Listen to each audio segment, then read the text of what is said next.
The 20th International AIDS Conference has wrapped up in Australia. The gathering started on a somber note when a number of attendees headed to Melbourne were killed when a Malaysian airline flight was shot down over eastern Ukraine. Now, despite that tragedy, this year's conference covered a seemingly endless array of topics from hard science to social issues. Viewers Anita Powell reports. Scenes like this show how far the AIDS epidemic has come in just 20 years. At the 2014 AIDS conference, condoms are as common as toothbrushes, sex and safety are brought up in the same breath, and AIDS is no longer a death sentence, but a plausible theme for a dance party. But this conference was not all about glitz and glam. At this year's event in Melbourne, scientists and researchers also hit hard against the disease with powerful research. Medical advances include improvements in testing and treatment, and this year, a pill that may help prevent HIV transmission. Dr. James Rooney of Gilead Sciences explains how the prevention protocol, called PrEP, works. So PrEP is actually a new strategy for preventing HIV infection.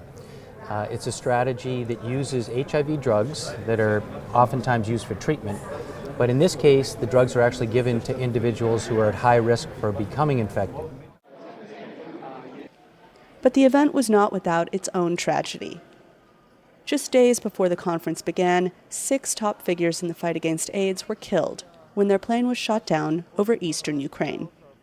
The tragedy prompted outpourings of grief, which began with a minute of silence, led by International AIDS Society President Françoise Barré-Sinoussi.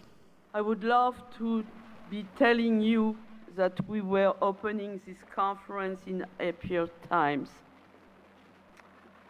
The extent of the loss of our colleagues and friends is still hard for me to express.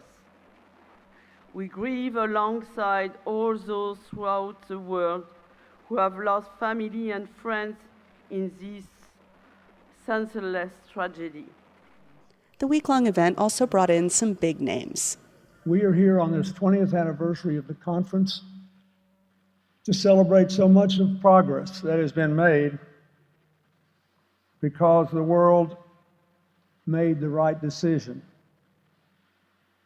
to fight AIDS and now to create a generation free of it. We dare not walk away, and all of us should lead the way. In a way, this tragic epidemic, which has killed an estimated 39 million people since the early 1980s, has blown open previously taboo subjects. AIDS has forced the world to talk about long-simmering issues like sex, gender issues, inequality, violence, and education. It's a huge price to pay, but one that AIDS activists say has paved the path for a more understanding, more interesting, more colorful world. Anita Powell, VOA News, Melbourne, Australia.